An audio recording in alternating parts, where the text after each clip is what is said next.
Hey everyone, and welcome back to my channel. I'm Farah, and today's video is just going to be my November TBR.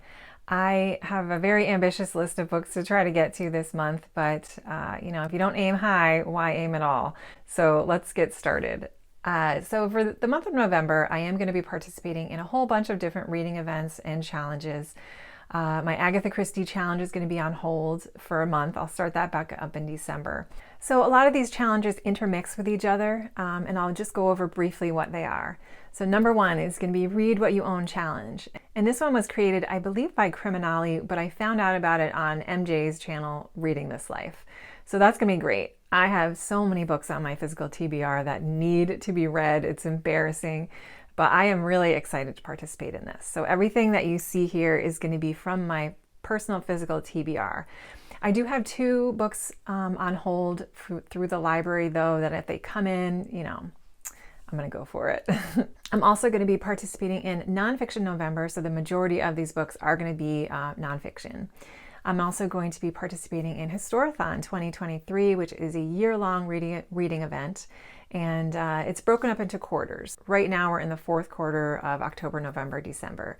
I didn't find out about it until recently, so I am only going to do the last 2 months.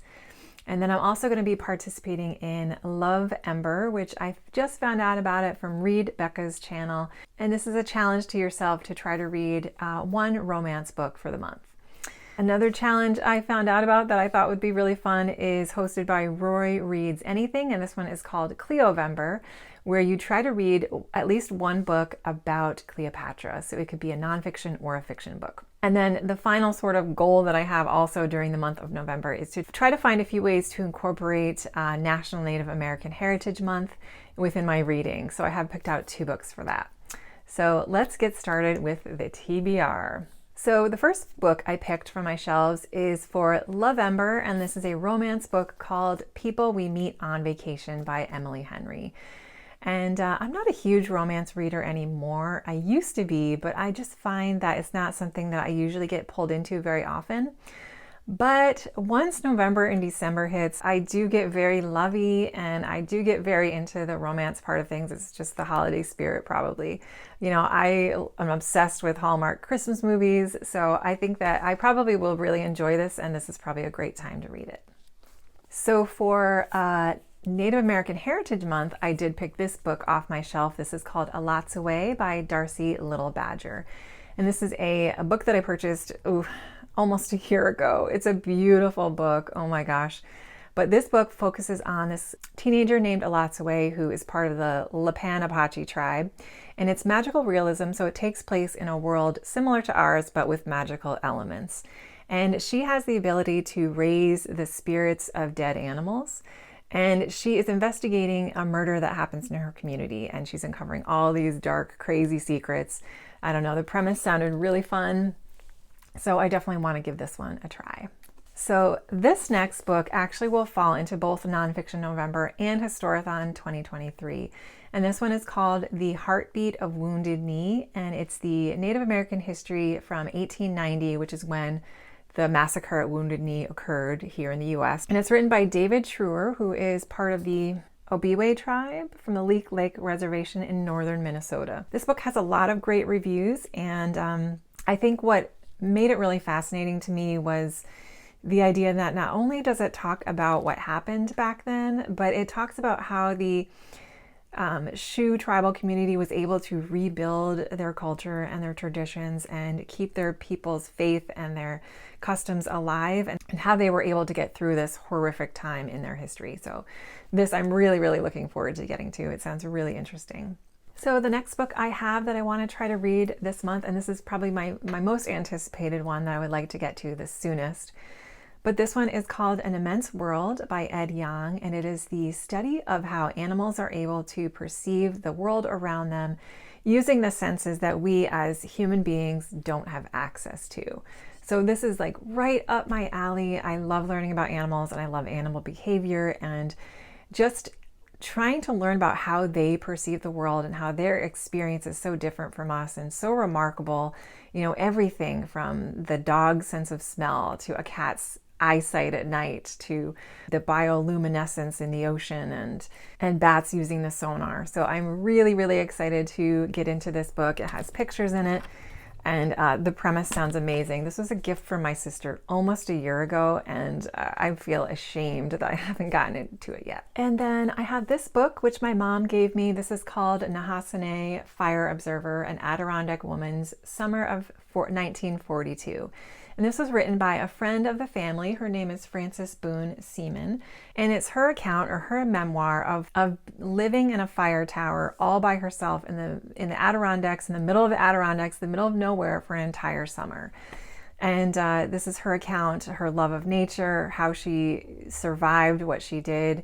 And it's a really short book. I actually knew her. And she has unfortunately since passed away, but I have been meaning to get to this book for ages. So I thought it was a great time to pick it up and read it. So for Cleovember, I can't think of the exact title off the top of my head, but I did choose this book. This is going to be from my library. So this is going to be not something I own, but something I had a hold on already. So I am just interested in learning more about Cleopatra. I thought about picking a nonfiction. I actually thought about reading Antony and Cleopatra from Shakespeare, but I want to get a foundation of Cleopatra first. So I thought it would be interesting to read a nonfiction pick just about her life, to learn a little bit more about her. I mean, from what I have learned through my daughter's third grade history project, where she had to pick someone to be, she chose Cleopatra. So I did learn about her a little bit through that. And she's a very interesting and fascinating woman in history that I would love to learn more about. And so the final two picks, I'm telling you, there's probably no way I'm going to get to these, but they're here for the year if I can get to them.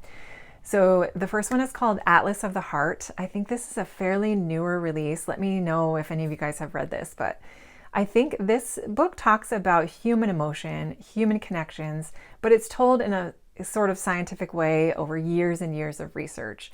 So I'm not going to spend too much time talking about this because I'm not sure I'm going to get to it, but if you look at the premise, it just sounded really interesting to me. So I'm going to give that a try as well. And then the second one that I probably won't get to, but I would love to, and I'm going to get to it eventually, is called The Body Keeps the Score. And this book is about how trauma can affect your body and your brain, and it can inhibit the way that you can enjoy life and experience pleasure, and how that manifests within your body. And I am a huge believer in the idea that emotions take a toll in our overall body and the pain levels that we feel, and all that stuff. So this is a book that is based on 30 years of scientific research, looking at the brain and the body and how that trauma can really affect us. But what I'm really interested in and learning about in this book is the innovative ways to heal from that. So anything from meditation and yoga and all these different things that people can do to help heal from trauma, and how they have seen the body respond to that, and how how that affects the neuroplasticity in our brains, in our nervous system. So very excited to eventually get to that. I love learning about things like that because I think it enhances the knowledge that I can share with other people and with my patients as well. So very interested to get to that book once it comes in. So that wraps up my TBR for November. It's a very ambitious TBR for me with nonfiction.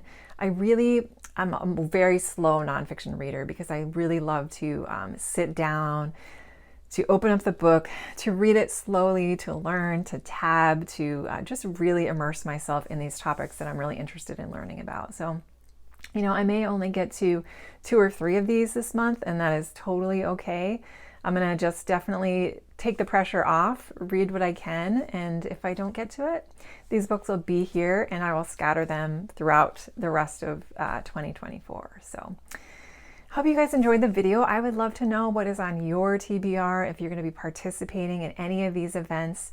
I just think it's fun. It's a way to get involved with the BookTube community and to have conversations with your fellow booktubers and to just support each other in these challenges and just have fun with it. So yeah, let me know if anybody has read any of these books or have read anything by any of these authors, if or read similar things that you were interested in. I would love to hear it. And thank you so much for watching. I hope you guys have a great rest of your day and a wonderful rest of your spooky season month.